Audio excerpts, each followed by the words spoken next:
Welcome back, guys, to another Clash Royale video, and today we're going to be taking a look at the Lava Hound, because the Lava Hound got a huge 28% damage buff in the recent update. So this is the deck I'll be using.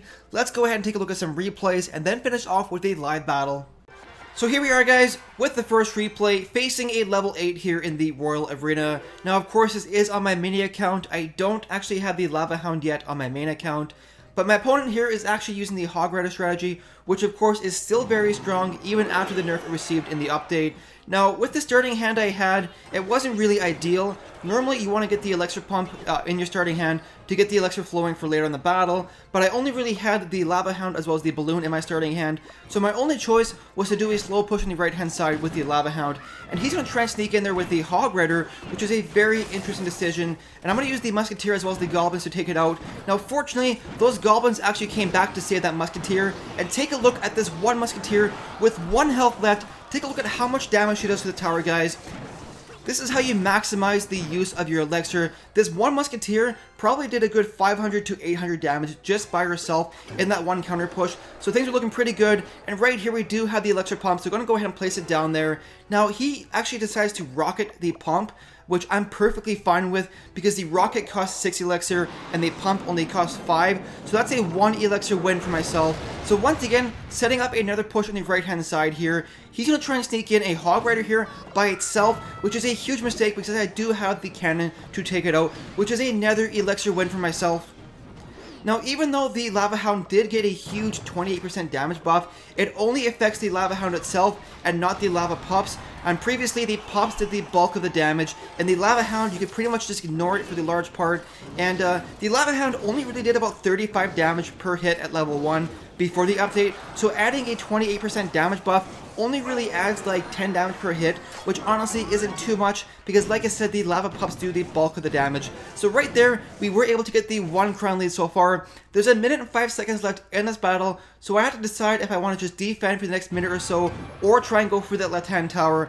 So I'm going to go ahead and place down the pump here and then just focus on defense for a bit. Drop down the cannon to distract that Hog Rider, and then use the Fireball to damage all that stuff. And now I make a big, kind of a mistake here. I drop the Musketeer too close to the minions, and as a result she does die, but we didn't take any damage to her tower there by the minions, so that wasn't too bad, even though I did lose the Musketeer. Once again, setting up another pump here. Like I said, all I really want to do is defend for the next 30 seconds or so. So not really too worried about pushing the left-hand lane. Down goes the Fireball to damage all those barbs, and then down goes the Zaspel to finish off some of those Goblins. And right here, we're defending pretty well. He isn't doing any damage to our tower. So I'm going to go ahead and use this Musketeer here, right in the middle, but a little bit to the left-hand side, because after she kills those minions, she's going to do a counter push in the left-hand lane. And then down goes the Lava Hound here. And take a look at this, guys. The Lava Hound is tanking all that damage by the crown tower, allow my Musketeer to do some decent damage to that tower. Now, unfortunately, I decided to defend the right-hand lane, and as a result, I only get the 1 crown victory. I really should have let him take that tower on the right-hand side, and I would have been able to get a 2 crown victory to go towards my crown chest. But let's go ahead to the next replay here, guys.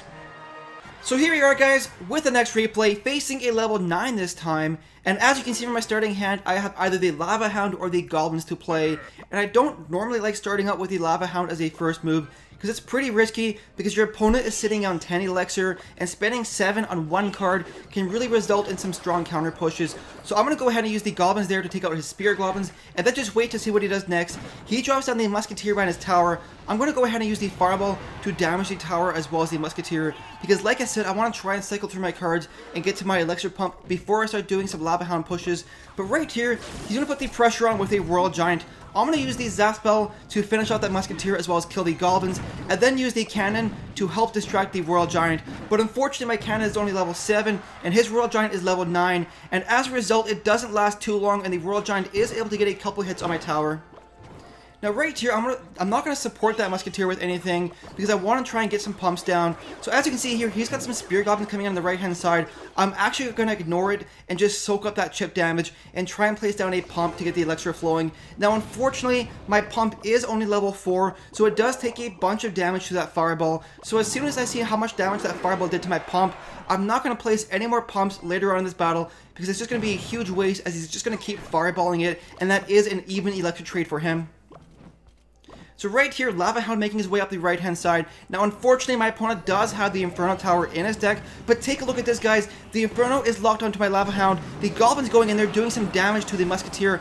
I'm going to try and sneak in a balloon here because the Inferno Tower, like I said, is distracted by those pops. But unfortunately, my balloon is only level 2, and as a result, it does die before it reaches the tower by a level 6 Musketeer and some level 9 Spear Goblins. If I had a level 3 or a level 4 balloon, I probably would have got one hit on that tower.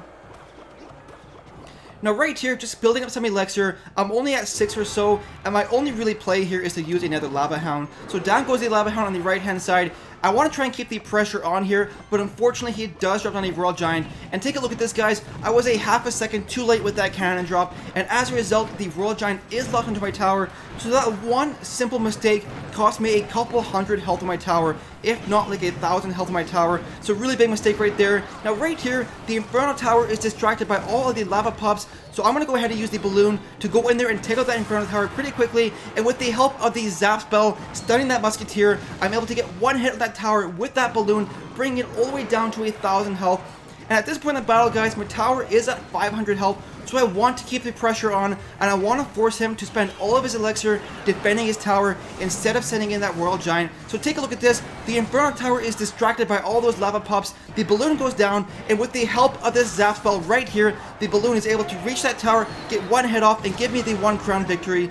Let's go ahead and do a live battle here guys. So here we go guys, what kind of opponent do we have? Let's see here. We are facing a level 9, so we do have a bit of an uphill battle here. Elixir Pump in our starting hand is pretty good. So let's see here, place this down right in the middle there. He's gonna go in with some Spear Goblins. Let's just kind of soak up that damage and try and build up an elixir advantage here. Musketeer going down here with a Zap spell to finish off these Goblins. He's gonna zap our Musketeer as well as the Pump, which is a pretty interesting decision. I'm gonna let that Musketeer go in there and die. I kind of thought about using the Goblins to protect her, which might have actually been a good thing.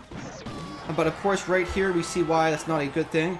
Fireball this, and Goblins there. Now, I had to use the Fireball there because I didn't want the minions killing my Goblins, and then having that Hog Rider do crazy damage to my tower. It might not have been the best use of Elixir right there. Maybe I didn't need to use that Musketeer there. So let's see here. Let's just go and let her go in there and kind of die. And he will have to answer it, or otherwise he'll have to take a couple hundred damage to his tower. So let's see what he does. He drops down the Goblins, which isn't too bad. We do have a Hog Rider coming in here. So down goes the Zap spell with the Goblins. He probably has a Zap spell of his own. Maybe not. So not too bad there. Let's drop down another Pump here. And then after we start building up some Elixir, we can start setting up a push here. Now I don't have anything to answer this minion horde, which really sucks. So I'm just going to have to soak that damage up, drop the cannon here. Take out that Knight, and hopefully it don't take too much damage. We'll let these Spear Goblins do some damage there, and then we're going to start with this Lava Hound push right here. And I'm expecting a Hog Rider from him. Does he drop down a Hog Rider? Let's see here. We're going to go ahead and drop down a balloon with this Lava Hound if it gets closer up there. Maybe a Musketeer is the better decision. So Musketeer going down, balloon going down right here. Use the Goblins on this side. And let's get this Zap spell ready right here. Hopefully the tower doesn't retarget to my balloon. It did. This is why you don't zap the tower, guys, with a Lava Hound. It's honestly a force of habit from when I use the Hog Rider. I just see a tower and some Goblins, and I just want to zap it. But of course, when you're using the Hog Rider, or when you're using the Lava Hound with a balloon, you don't want to do that because, of course, the tower will retarget to your balloon. So just one of those force of habits that I have to get rid of when trying out different decks. Let's see here. Let's use this Musketeer here. Get these Goblins right here. Pull this all in. Hopefully the Musketeer turns around and shoots. And that's good. That's good. That's good. Let's use the balloon right here. Oh, come on, Musketeer. Why'd you give up on there? Why'd you give up on that? Let's fireball all of this. Drop down another right here, and let's see if this balloon... I might zap this, or let's defend here quickly. Zap this, kill those. Goblins here. We have a 1 crown victory, guys. 3 seconds left. Come on. There we go, getting the 1 crown victory over a higher level, guys. Anyways, that's going to do it for today's video. I really hope you enjoyed it. If you did, don't forget to like and subscribe. Thank you so much for watching, guys, and we'll see you in the next video.